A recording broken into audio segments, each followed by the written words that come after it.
Welcome YouTube. Welcome back to the channel. There we go. I'm gonna do a little reaction video to this right here.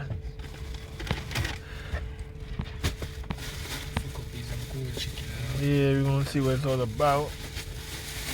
Give my opinion on it, what I think about it, etc. etc. Like I said, guys, welcome back to the channel. The name of the channel is Buzz Watch Play and Unbox. Just gonna do a little reaction video while I'm here, not doing nothing. Hopefully it's an entertaining topic. Yeah, the purpose of this channel is watching stuff, doing reaction, unboxing stuff, and playing some video game.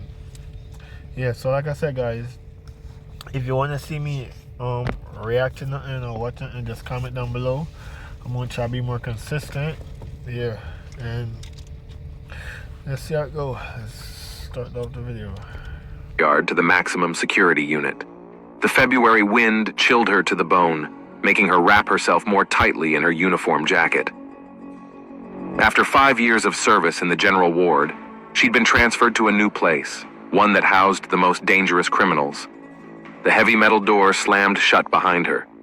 Warden Warren Page, a tall, gray-haired man with a military bearing, led her down a long corridor lit by dim lamps. Strict regimen has its own rules, Gibbs. No amateurishness, no indulgences. Everyone here is a potential threat. His voice echoed off the walls. Angela nodded silently, absorbing the new reality. The cells on both sides of the corridor, the bars, the smells of chlorine and unfreedom. The inmate... I ain't lying though, she pretty though. She pretty as fuck. It saw her off with wary glances. A new guard is always an event. Your shift is from 7 in the morning to 7 at night. Post on the 3rd tier, cell block C. The shift supervisor is Mitchell. He'll fill you in. Paige handed her a bunch of keys and an electronic pass. The 3rd tier greeted her with silence. Here the cells were solitary, a luxury bestowed on those who behaved well. Angela walked slowly along the row, getting used to her new place. From cell number 312 came a soft singing, someone humming Beethoven's Moonlight Sonata. Intrigued, she peered through the observation window. A tall man was sitting on a bunk, leaning over a book. When he heard footsteps, he looked up, and Angela met the most piercing gaze of her life. Bright, almost transparent eyes looked calm and studying. "Good morning, miss," he said, his voice matching his appearance, soft with a slight accent. "Glad to welcome a new face to our haven." She nodded, noting the prisoners on... I ain't gonna lie though, this is kind of one of the hardest stuff to do, yo, to be in prison. Like, I think it's easy, but it's still hard at the same time. Like, to be in, I feel like it's harder, like, for how can I put it, an inmate as a man. Like me being a correction officer, for a man, it's more easier for me to fuck a female because there's so much of them there. Words, if I look good, I'm attractive. But for me being an inmate, trying to fuck her like a fucking CO, like, that's hard. That's hard. Usual manner of speech. The impeccably ironed prison robe, the neatly... We have so much competition. Be a man. Like, it's hard. While you like I said, a CEO now as a man, you can pick through and refuse and say, oh, this, she look, you know what I'm saying? She look hard, let me leave her alone, I'm trying for the next one. Like, it depends on how you look too, if you look good as a CEO. Made bunk, the stack of books on the desk. Everything gave him away as a man who retained his dignity even here. "Prisoner number?" she asked, trying to hide her interest behind professional austerity. 24785. Nick... I ain't gonna lie, don't. No homo. If this actual is the nigga, this nigga fucking bitches in there. Becker. He bowed his head slightly, as if he were introducing himself at a social occasion. All day, Angela had been getting used to her new duty station. Block C was relatively quiet, with long-serving prisoners who had already accepted their fate. The shift supervisor, Mitchell, a stocky man with a red face, showed her around, introduced her to the security system, told her the routine. By evening, she felt exhausted, not so much physically as emotionally. The new reality was pressing, making her wary every second. Leaving the cell block, she passed cell 312 again. Nicola Becker was still reading, but now at the window, catching the last rays of the February sun. At home, lying in bed, Angela remembered that gaze, calm, studying, not at all like the hunted or aggressive gazes of the other prisoners. There was intelligence in it, some inner strength. What had put such a man behind bars? That question kept her awake until the morning. The staff room was quiet. Angela flipped through the pages of the personal file of prisoner number 24785. The photograph on the first page was of Nicola Becker in an austere suit, clearly taken before his incarceration. The same piercing gaze, but a different facial expression, confident, even arrogant. Education, Yale University, Department of Economics. 6 years at a major investment firm. Impeccable career, letters of recommendation. And then an armed bank robbery, the murder of a security guard. Angela read the dry lines of the protocol. Shot in the chest. Death was instantaneous. Studying our intellectual? The voice of Judy Brooks, the prison psychologist, made her wince. Interesting case. When She got fucked too. She looked good. Broke after the stock market crash. Lost everything, went into debt to dangerous people. Classic fall story. He doesn't look like a killer. Angela closed the file. What's a killer supposed to look like? Judy took a seat next to her. The worst crimes are often committed by those you least expect it from. The usual morning bustle reigned in cell block C. Breakfast delivery, cell checks, guard shifts. Passing cell 312. And to me, like, that's like the doubt in your head, like when you want to do something, like you find so much excuse. Or you're like, or you're scared to do something. Or you try to do something, like, I'll fuck her, but she not pretty enough. I'll fuck her, but her ass is not fat enough. I'll fuck her, but if she not, we just trying to find a doubt to why we gonna do it or why we should do it. You know what I'm saying? Like that's how I view it. Or we try to like make the situation so much better for ourselves, so when we do it, like we feel comfortable with whatever we do. Yeah.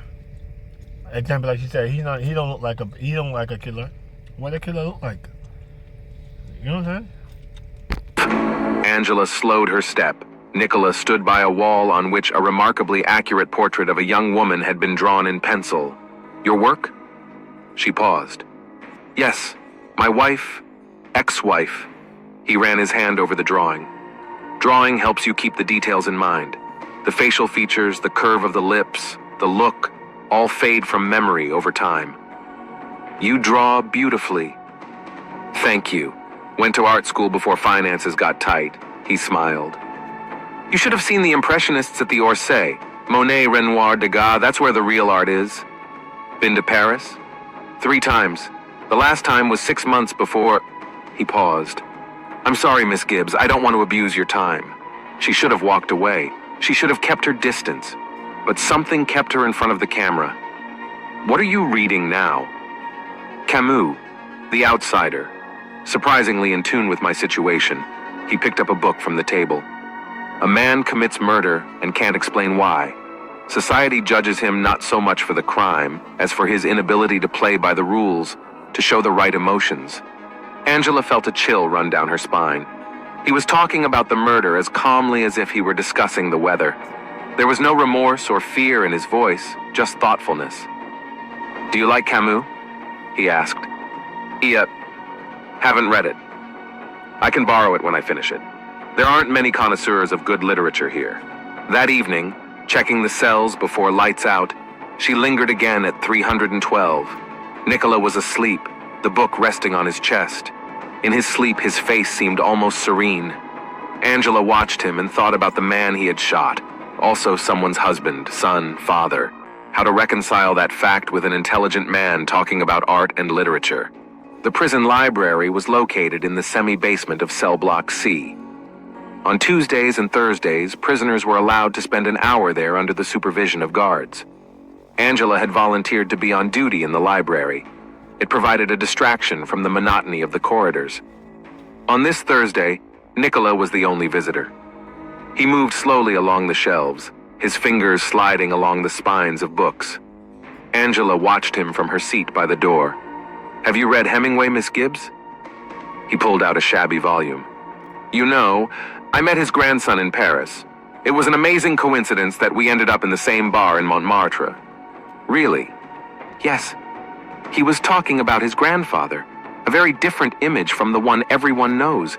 You know, I was thinking at the time, how amazing life is, sitting in a Paris bar, drinking wine with the grandson of a great writer." Nicola fell silent, clutching the book. "And then 6 months later, you're standing with a gun in a bank, and everything goes to hell." Angela tensed. They weren't allowed to discuss crime with prisoners. But Nicola continued, looking somewhere through the bookshelves. "I didn't mean to kill anyone. I thought I'd just scare them." At this point, Angela doesn't care. She's so interested with the homeboy, like she just wanna see what you gotta say. Like, and it's females like this, like, help inmates even, like, get stuff in prison or escape from prison. Yeah. "Take the money. Pay off my debts." The guard reached for his gun. I fired on reflex. He went down somehow, casual, just slumped to the floor. I still remember the look in his eyes, surprised like that. "You shouldn't talk about that." "I know, but I have to tell someone. I've been carrying it around for 3 years. I see his face every night. He has 2 children left, I've recognized. I've ruined more than one life, dozens of lives. And for what? For money?" There was such genuine pain in his voice that Angela involuntarily stepped closer. It was a mistake. In the library, they should keep their distance. Nicola looked up. There were tears in his eyes. "I'm sorry. I shouldn't have told you that." "It's okay." She wanted to add something else, but faltered. The next Tuesday, they discussed Hemingway, then Fitzgerald. Talking about literature seemed like safe territory, but each time the line between prisoner and guard grew thinner. Judy Brooks was the first to notice the change. She ran into Angela in the staff mess hall. "How's the high security service treating you?" the psychologist asked, stirring her coffee. "It's fine. Calmer than I expected. I've seen you on duty in the library a lot. Interesting choice for a security guard." "I love books," Angela shrugged. "And conversations about them?" Judy looked at her carefully. "Especially with some of the prisoners?" "I don't know what you mean." "Get it right, Angela. The important thing to remember here is who's who. Sympathy is fine, but you can't forget where the line is drawn." Yeah, you're right, because who you talking to the books about? Remember, they're inmate. Remember, they're criminal, they're rapists, they're murderers, they're robbers. There's so much. They're pedophile. You know what I'm saying? There's so much, and you getting comfortable with them to talk about anything. "I remember my responsibilities." Angela stood up from the table. "I hope so," Judy said quietly after her. That evening in the library, Nicola read aloud The Old Man and the Sea. His voice, soft and deep, filled the space between the shelves. Angela listened with her eyes closed. It seemed to her that they were somewhere far away from here. Angela just fantasizing, man. Manifesting she and Nicholas. Yeah, doing whatever together. She don't care no more. In a Parisian cafe, in a New York gallery, anywhere but the prison library. The springtime in the prison was particularly acute, the sunlight streaming through the barred windows, making the captivity feel more acute. Angela now spent almost all her shifts in the library. The other guards were glad. Few liked this boring duty. She and Nicola had created a ritual of their own. He read her favorite passages from books. She brought art magazines from the city library. Sometimes their fingers would touch when he handed her a book, and that touch burned. That afternoon, Nicola talked about his trip to Venice. Angela listened, leaning against the shelving unit, forgetting to keep her distance. You know what the most beautiful thing about Venice is? The air. It's soaked with history and art. And to be honest, it's not like what it seemed like some of the, like, for example, like, it's not like, oh, keep it distant from the inmate them. Yes, I guess that's it. That's like somewhat requirement. But after, like, you and the inmate them get cool, you and them talk. I see, like, they let you rock. I see, like, yeah, they let you smoke. They don't care about nothing once you cool. Like, once you like a cool inmate, or like once you like you surround cool inmate, like the prison, like the CO, they're not gonna be like an asshole. You know what I'm saying? They let you rock. They let you chill out. If the lights should turn off at 9 o'clock, they make you stay till like 11 or 10, depending on who's working or who's above them at the time on the shift. Yeah, they let you rock out. Yeah. Cause I see a situation like you there chilling, playing, and the CEO like, oh, he keep cheating, like she just like they're a part of the game. You know what I'm saying? They're not distant.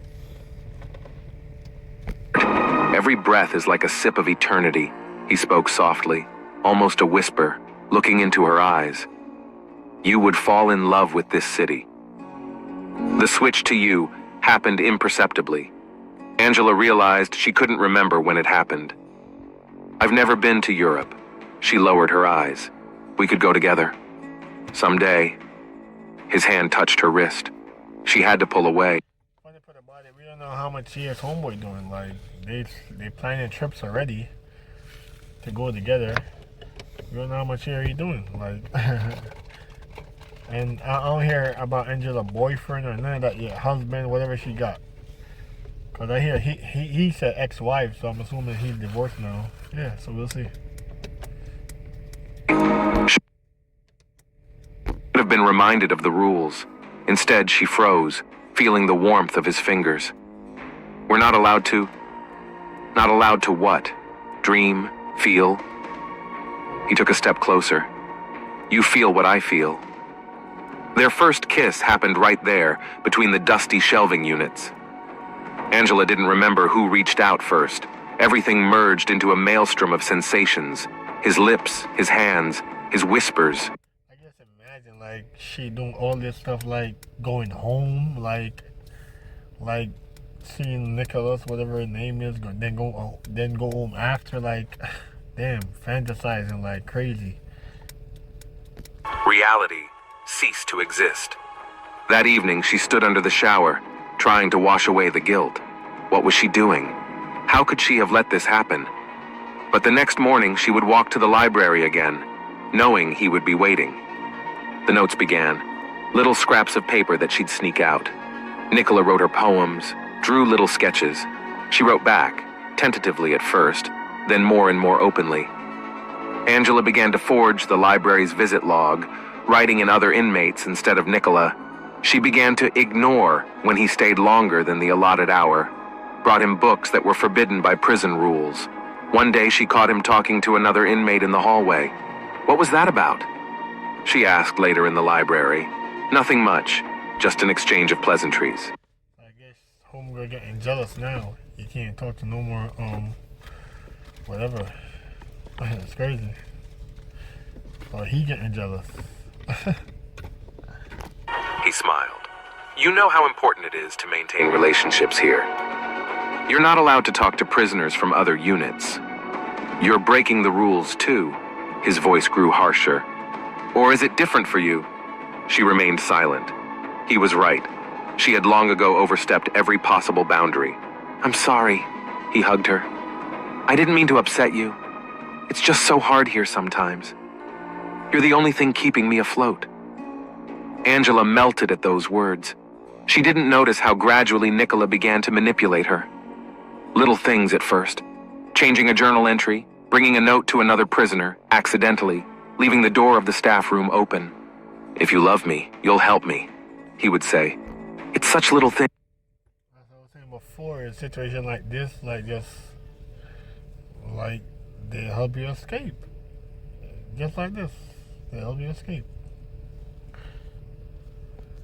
Nothing. He just hitting her with a punchline. If you love me, you would help me. If you love me, you would do this for me. If you love me, you would that for me. Like, fucking up her head. Serious. Judy Brooks tried to talk to her again. Angela, I see what's happening. You're changing, becoming distracted, breaking protocol. It's a dangerous path. You don't understand anything. I do, more than you realize. He has a knack for making people fall in love with him. It's his defense mechanism, his way of surviving here. You're wrong. There's... I just said that. You think homeboy probably try after her too? The counselor, whatever she is. nothing between us. Then why are you blushing? Why are you protecting him? Angela ran out of the counselor's office. She didn't want to hear the truth. She didn't want to think about Nicola being able to use her. Nights she lay awake, rereading his notes. "My soul yearns for you like a moth to a flame," he wrote. "You give me hope in this realm of shadows." Beautiful words that made her dizzy. And by day, she caught his glances through the bars, kissed him secretly in the library, risked her... I feel like homeboy like these, yo, that's in prison. I feel like, to be honest, like they get a chance like to talk to a female, like that's like feeling them back. She gonna be hooked. She gonna tell her the sweetest stuff, them like roses are blue and like, come let me fuck you, do this under the glue. Like he just gonna be like a novice. Yeah. Tell her all the lies he can, all the lies in the book. Just so she could get close, just to fucking feel the pussy, just so you could, like, just so his dick could taste the pussy. You just wanna, just to get it off. Career and her freedom for a few minutes of intimacy. Her whole world had narrowed down to those encounters, to his touch, to his voice. She hadn't noticed how the other guards had begun to avoid her. It's so funny, like homeboy have not even fucked her yet, but I just feel like it was like a man prison guard. I feel like he probably would have been fucked. You know what I'm saying? Like the female. Worse if she liked him and they spending quality time together privately. Yeah, he probably would have been fucked up, but with her now, it's kind of still hesitant. Cause she know what she's doing, but she don't know what she's doing. Our superiors had begun to look more closely, didn't see the worry in Judy's eyes. Her existence was split in two, the gray reality and the vivid, passion-filled moments with him. "I'm going crazy," she whispered, snuggling against him in the tight space between the shelving units. "We're both going crazy," he replied, kissing her neck. "But isn't it a beautiful madness?" Warden Warren Page's office was stuffy. Nicola Becker sat across the massive desk, keeping outwardly calm, but his fingers twitched faintly. "The application for parole is denied," Page spoke in an even voice, looking down at the papers. "The board has deemed that given the severity of the offense..." Nicola stopped listening. 3 years of good behavior, working at the library, participating in prison rehabilitation programs, all for nothing. He would stay here for another 9 years. At the library, Angela noticed the change in his mood immediately. I guess he's trying to do right so he could come out, plus I guess that's his second plan, to try to finesse Angela. Yeah, so I guess he got 15 years, because he did 9 years. That's what, 13, something like that. Or probably got 15 and got to do 12 or 13, something like that. What happened? Rejected. He tossed the book back on the shelf. "You know what the funny thing is? I actually believed the system worked. That good behavior meant something." "I'm sorry." She tried to touch his arm, but he pulled away. "Sorry? You're sorry?" His voice became hard. "You know what I'm sorry about? That I'm wasting my time playing these games with you." "What are you talking about?" "I'm talking about the fact that you could help me." Yeah. Boy trying to get out of there, man. My boy trying to get out. Simple. "Really help me, not carry books and notes." "Nicola, I have a phone and pictures of our meetings and all our correspondence." He pulled a folded piece of paper from his pocket. "What do you think Paige will say when she sees these pictures? When she reads your declarations of love to the prisoner?" Angela felt the ground go from under her feet. You won't do that. Why not? I have nothing to lose. But you... He smiled. How much do you get for associating with a prisoner? For carrying prohibited items? For forging documents? I loved you. Love? He laughed. You were a convenient tool. You think you're special? The first guard to lose her head to a prisoner? The next 3 days passed like a blur. Nicola demanded help in organizing the escape. He had thought of everything. Who to bribe, what doors to open, when to act. Angela listened. My boy been doing this shit. Like with all the guards them. You know what I'm saying? Get them one by one. You know what I'm saying? Trying to finesse them, trying to get little like extra time to do whatever plan he have to escape. To his plan, feeling everything freezing inside. The prison laundry room was always damp and noisy. The rumble of the washing machines drowned out all sound. Angela knew the schedule. On Wednesdays, Nicola worked here alone. She walked in as he was folding clean sheets. "I'll take it," she said. "I'll help you run." He turned to her, a familiar cocky smile on his face. "I knew you'd make the right decision." The heavy wrench lay on the tool shelf. Angela saw it every day as she surveyed the room. The blow hit him in the temple. Nicola didn't even realize what was happening. He collapsed between the washing machines, blood gushing from the wound. The second blow was unnecessary, but she couldn't stop. A third, fourth, 5. I guess she tried to trick him, and then she started hitting him with a tool to kill him. Or he trying to like make she lose her job, or she's trying to send her to prison. I guess this is her offense. The sound of wet blows mingled with the noise of the machines. Angela was methodical. Wiped the key, put it back, checked the security cameras. There were none in the laundry room, only in the hallway. She knew they were rarely checked at this hour. In cell block D sat Ray Harris, known for his aggressiveness. 2 days ago, he'd had an altercation with Nicola in the cafeteria. Angela falsified the laundry log, putting Harris in it. Body was discovered. Yeah, so homegirl like playing it right. Like he trying to fucking make she get fired or go to jail. Yeah. Plus, they're gonna think it's the person that he was just beefing with like 2 days ago or a day ago. An hour later, screaming, commotion, sirens blaring. Angela stood in the cordon with the other guards, watching the medics cover the body with a black bag. There wasn't a speck of blood on her uniform. "How awful," she said to Judy Brooks. "He was such a quiet prisoner." Judy looked at her with a long stare but said nothing. In the evening, Angela burned all the notes from Nicola. In the ashes, she saw a scrap of the last one. "You give me hope in this realm of shadows." A bitter laugh came to her throat. The next day, Detective Arnold Farmer... She's laughing because, like you said, homeboy was just playing her, just trying to use her. That's why she's laughing. Guilty. ...of the Major Crimes Unit came to the prison.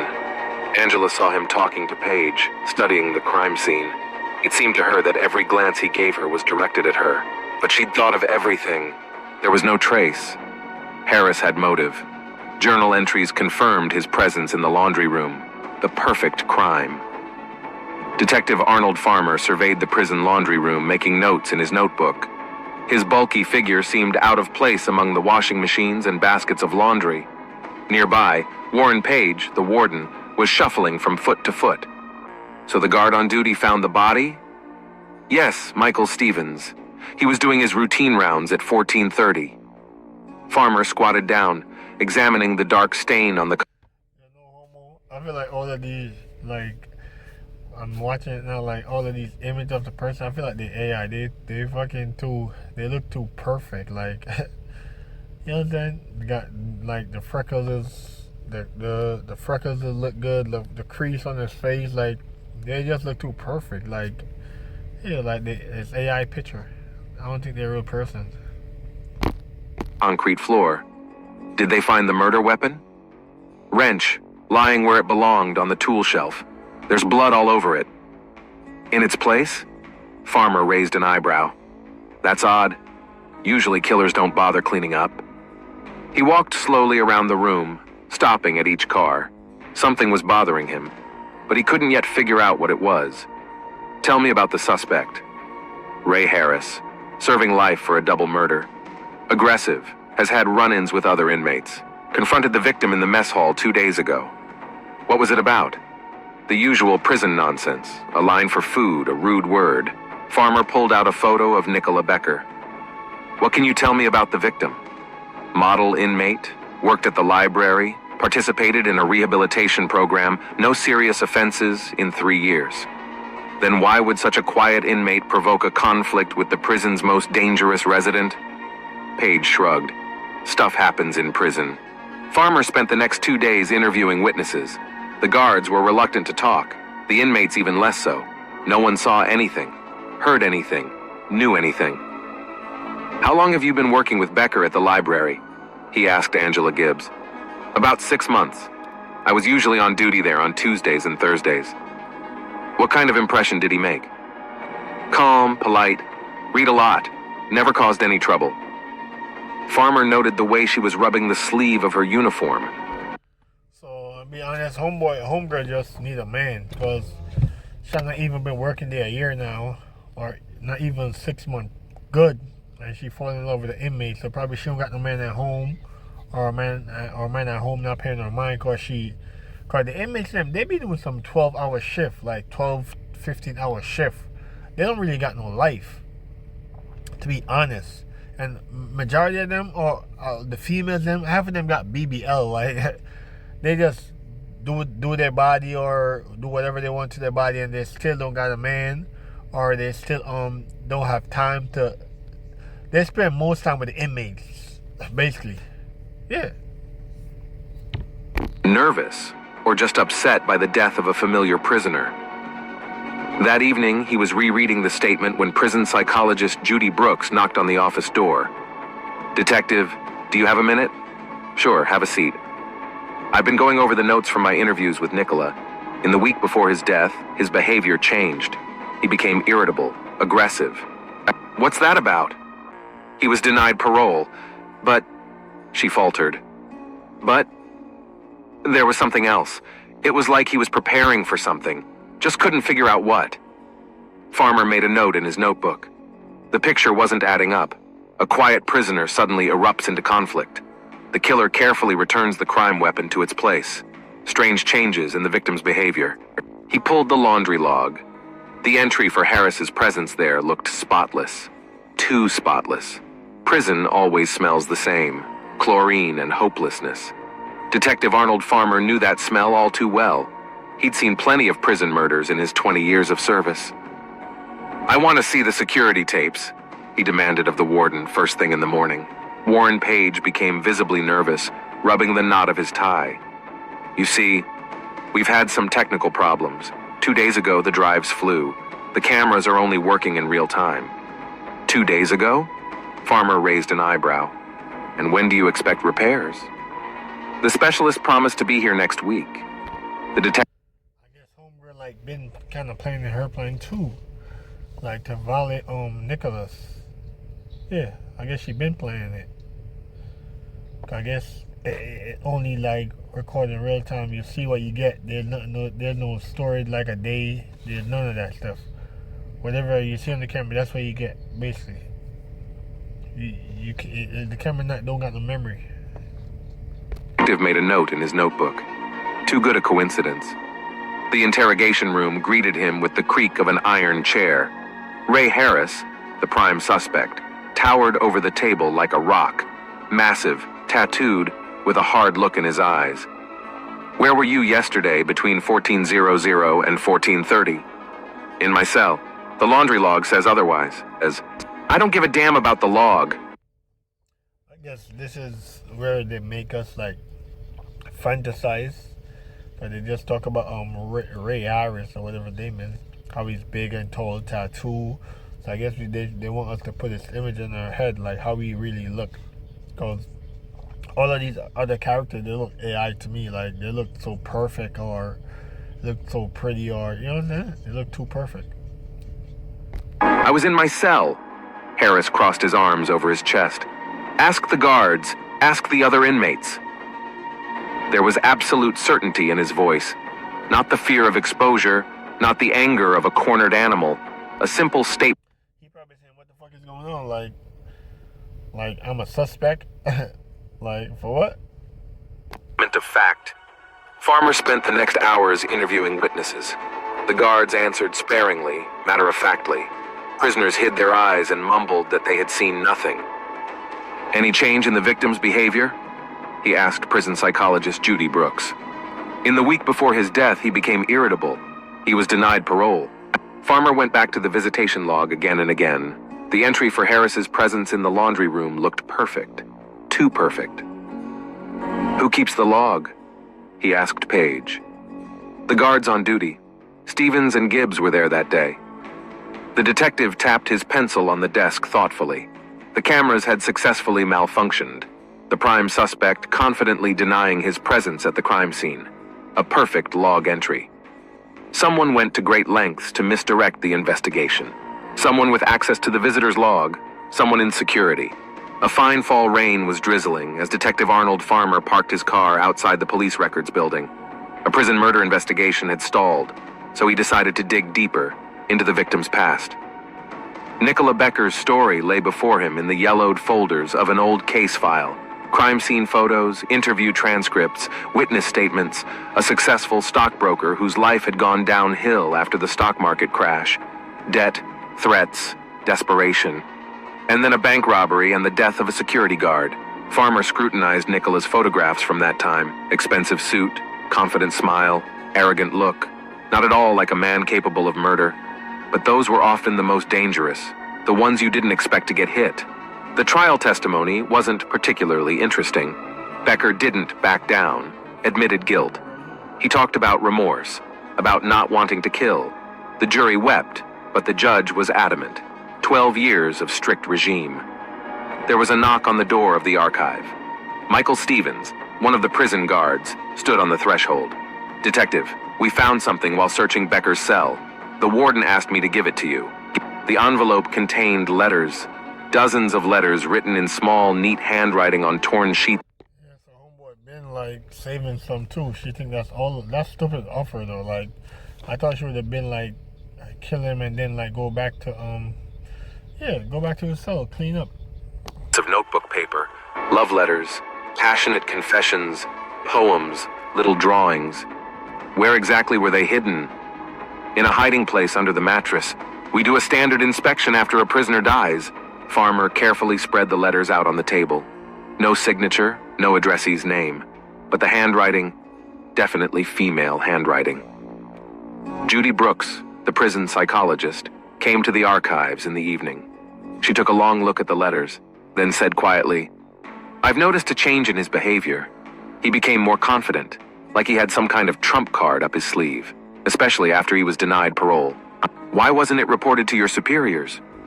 There was no evidence, just suspicion. A week before he died, he asked for a change in library duty, said he wasn't comfortable working with Miss Gibbs. The detective took up the old case again. Now knowing about the letters, he looked for other details. Here's a character reference from the prison. Model inmate, works at the library, participates in rehabilitation programs. Here are the guard reports. No complaints. It's too perfect. The guard's testimony was compiled piecemeal. No one wanted to talk about co-workers, but slowly, a picture began to emerge. Gibbs? Yeah, she was on library duty a lot. Thomas Green shrugged. Said she loved books. Notice anything unusual about her behavior? She seemed fine, although... So like all the officers of them and they have like a feature, a picture to see, like to give you some idea. But the man that they said hurt him or kill him, you just have to like fantasize how you really look. You know what I'm saying? Oh, he hesitated. She's been a little jumpy the last month, always checking logs, paperwork. Stevens, who had found the letters, was more observant. Becker's changed since he started going to the library, more relaxed or something, and Gibbs changed too.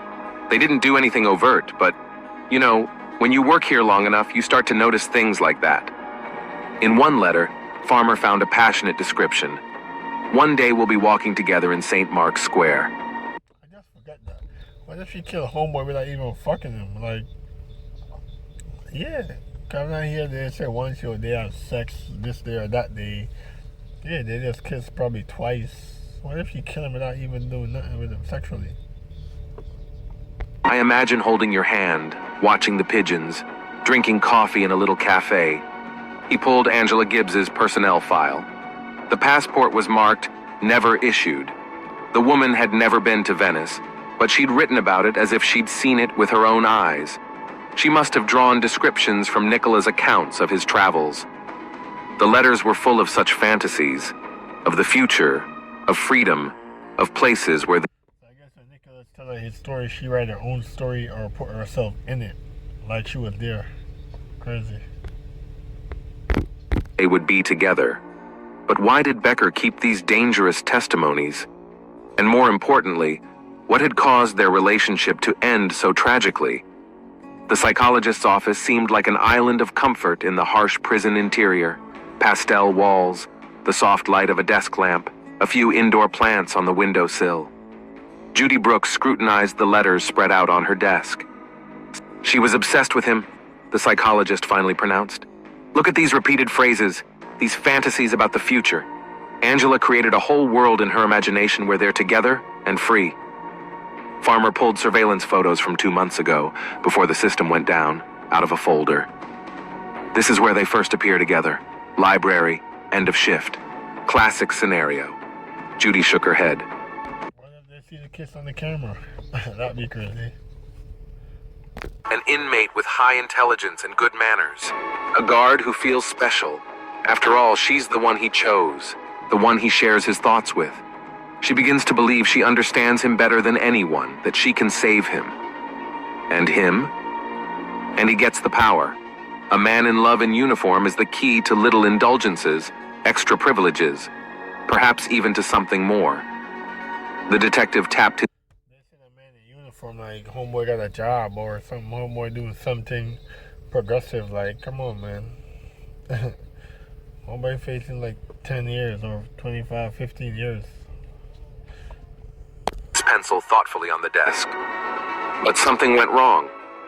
Judging by the latest letters, she was willing to do anything for him, asking him to trust her, promising to help. And then there was a sudden change of mood, anxiety, fear of exposure. The evolution of their relationship could be felt in the letters. First, timid hints, casual touches during the transfer of books. Then, passionate confessions, dreams of a future together. And finally, despair, when everything began to fall apart. I've been watching her these past weeks, Judy continued. Classic signs of a person on the verge of a breakdown. Both of them is pretty. My opinion, like, I ain't gonna lie, to be honest, I feel like bitches like this, what you call it, the therapy or what you call it, the psychiatrist. Bitches like this one you want to go home to, and like, you want like a bad fuck, like a bitch to fuck the shit out of you. Go with the correctional officer. That's the type of vibe she gave me, like bitch, like some wifey bitch. You know what I'm saying? Although the correction officer don't look aggressive too, but that's the job line I would give them. Like, she just looks sweet, like she will listen to you, and the correction officer, like, this bitch will fuck you right in the staircase. You know what I'm saying? Nervousness, mood swings. She's been trying to keep it together as usual, but did you talk to her? I tried, but she started avoiding me, and the day before the murder I saw them fighting. Farmer stepped forward. Where? In the hallway outside the library. They didn't know I was there. Nicola was demanding something from her, and she looked cornered. I couldn't hear the words, but her body language spoke volumes. Why didn't you report it to your superiors? About what? That a guard and an inmate got into an argument. That's a common thing in prison. Besides, she paused. Yeah, that's normal. Like, cause like you the inmate be like, yo, I'm fucking here for murder. I'm fucking here for fucking assault. I'm fucking here for stabbing somebody, attempt murder, and like I'm fucking here for killing my wife, or fucking here for like whatever graphic you could think of, gruesome crime, like whatever massacre you could think of. And this inmate that's working on it tell me, oh, don't do this and don't do that. Get the fuck out of here, bro. I'm here doing push-up every day, working out, exercising, this man just can't wait to go home. Fuck, I'm not gonna respect him. He can't fight me 1-on-1. Like, you got your, like, that's the way they're feeling. They're like, bro, not even like when you bigger than like you like you're like a guard and you're bigger than the inmates. Them they just like feel like they want to overpower you, especially if you don't look gangster. Yeah, and especially if it is a gangster inmate. You know what I'm saying? But they like, for example, I think they know who the fuck with. I'm not saying like we can't argue because we people. Like, for example, like just like I was saying earlier, like we might play a game and like the inmates or the CEO like a part of the game, oh, that he keep cheating, and that could be an argument too. Like, you know what I'm saying? Yeah. Or they run out of water and you telling the CEO, like the correction officer, yo, I need water, and she was like, oh, that's not my job. Like, oh, drink the pipe water. What the fuck, bitch? Like, you know what I'm saying? That's so simple shit. Like, and you know they're female, they're gonna snap at you. And you say something back, they're like, oh, you argue with a female, you argue with a female. Like, some of these females, they act like niggas, like they want to fight, or they know they can't, you can't fuck them up because it's like more time. I think like hitting a correction officer is like probably like 7 years. You fucking hit, you about to leave in like 2 months. You're gonna hit a fuck no. Paused. Besides, I had no proof of their connection, just suspicions. They traced Angela's route on the day of the murder, morning rounds, ID check, library duty. A brief conversation with Nicola in the hallway. The cameras still had time to capture that before the breakdown, and then the cameras failed. She planned this carefully. Judy pored over her notes of observation. When a person is in love to the point of obsession and then feels betrayed, it's a dangerous combination, especially if that person has power over the object of their passion. But where's the proof? Look at the dates on the visitation log. Angela started changing the entries a week before the murder, preparing the ground, creating a false trail, and Nicola probably realized this and started blackmailing her. Then why keep the letters? They're evidence against her. Maybe he kept them as insurance, or... Judy hesitated. Or it was his final revenge, keeping evidence of their connection, knowing that sooner or later they'd be found. Outside the window of the psychologist's office, the prison delineating the yard into light and dark squares. Somewhere out there in that tangle of light and shadow, Angela Gibbs was still working, pretending that nothing had happened. The interrogation room seemed too small. Angela Gibbs sat across from Detective Farmer, maintaining her outward composure, but her fingers nervously rubbed the sleeve of her uniform. We found the letters. Farmer laid them out on the table with a fan. In Nicola Becker's cell, under the mattress. She didn't move, only turned slightly pale. Beautiful fantasies about Venice, about St. Mark's Square, about gondolas, about a future together. He arranged the letters by date. The entries in the library visitation log show that you spent far more time there than the service required. I like to read. And that's like the next thing too, guys. Like, I feel like the inmates them, the CEO them, the guards them, they like, you're not gonna see them. You might see them back to back, but that's like rare. They don't try to like to stay the same place like all the time. You know what I'm saying? You're not gonna catch them 1 week at the same location. Like, I think that's forbidden because they don't want to get friendly, like with the CEO or the inmates or whatever you want to put that. Like, they don't want to get attached to each other. Oh, you know their name, you know this about them. You know what I'm saying? They try to keep them moving. Just like vice versa. Like, you might be in, like, as an inmate, you might be in this cell, then like a week from now they move you to another location. Like, you don't really stay like the same place too. Days before the murder, cameras recorded your conversation with Becker. The last recording before the system went down. He demanded something of you. What was it? Silence. And then there's a strange entry in the laundry log. Ray Harris, who has an ironclad alibi he was in his cell at the time, as confirmed by 3 witnesses. You can't prove I made the entry. We already have. The handwriting examination confirmed it's your handwriting, just like all these letters. Judy Brooks entered the room. Angela jerked as if struck by a blow. Tell me what happened after you were denied parole, the psychologist asked gently. What changed? You don't understand. I'm just saying, she just gives like a bad bitch vibe. Like, that bitch will fuck you, man, right here, right now. Like, tattoo in the chest, like, nose piercing, like, the freckles. She just give like the fake hair, like, the weave. She just give like a bad bitch vibe. Like, yeah, nigga, I'm with the shits. At one same look innocent still. And anything, Angela whispered. Then explain it to us. What happened in the laundry room? He threatened to tell his superiors. He had a cell phone with pictures of us on it. Not only would I have lost my job, I would have gone to jail. And that's why you killed him? No, I just wanted to talk, to explain. But he laughed, said I was just a tool to escape. That there were people like me in every prison, lonely, longing for love. Her voice trailed off. And that's how shit like this, you can't feel sorry for them. Like, there's like, I'm just saying, I know there's like 1,000 niggas in jail, but like, I guarantee you, bitches like that's fucking pretty. Like, let me go in the picture, man. Like, with pictures of us on it, Angela whispered. Yeah, bitches like this that's so fucking pretty. I guarantee every time she goes outside, somebody try to talk to her. Like, I guarantee every time she goes outside, somebody don't talk to her, but she don't want to give the nigga the time of day. You know what I'm saying? She want to fall in love with a correctional officer, with an inmate. Like, I guarantee bitches like this, they get attention like every day. She probably got a stupid ass, like a fat ass.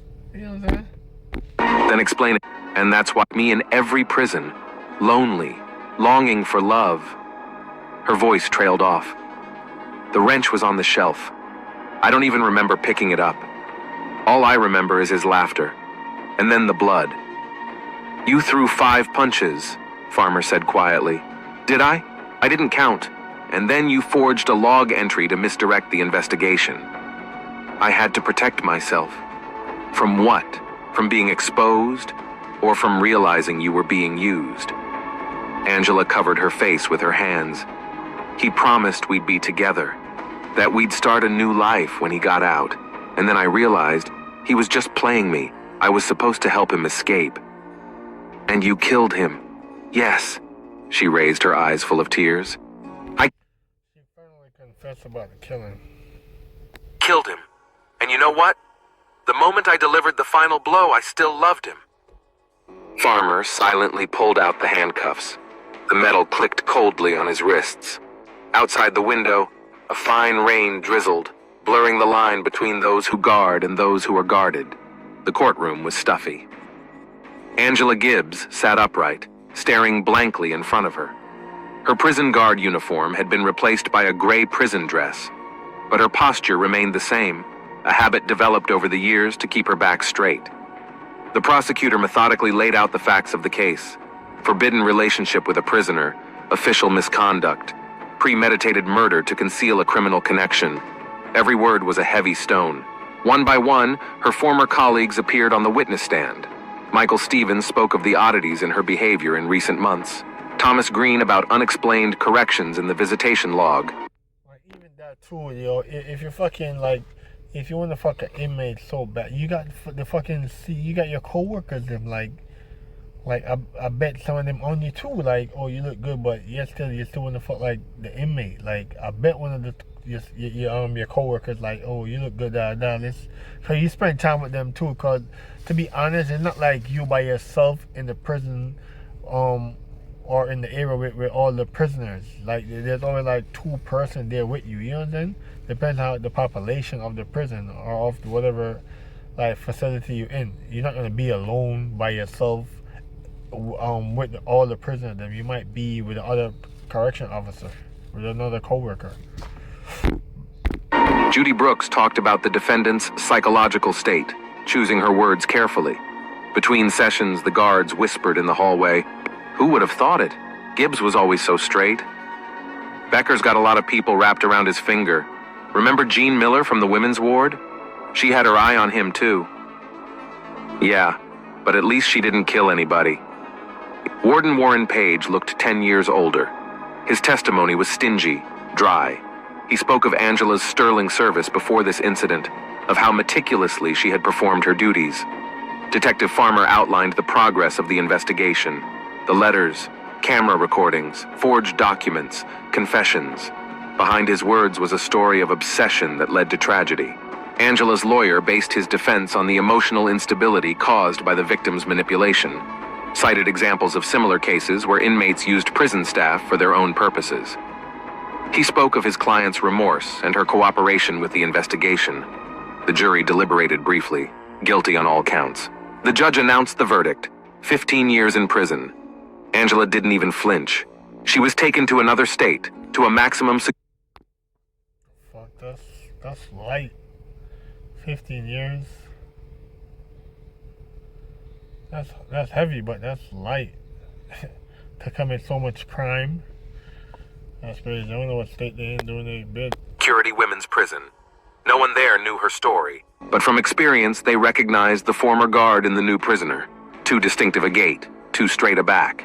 At the prison where she'd previously served, her story was legendary, a warning to new staff, a reminder of the thin line between duty and sentiment. Detective Farmer would occasionally pull out the case photos, reread the statements. He felt like he'd missed something, some detail that would explain how a man who had dedicated his life to the law could so easily cross it. In Nicola Becker's cell, the new prisoner found another letter behind a panel that had come loose. The last one, unsent. The guards confiscated it, filed it in the case file, but it was never read again. The verdict was in. The end was in sight. Judy Brooks continued to work with the prisoners, but now she talked to the guards more often, watching them more closely, looking for signs that history might repeat itself. Yeah, guys.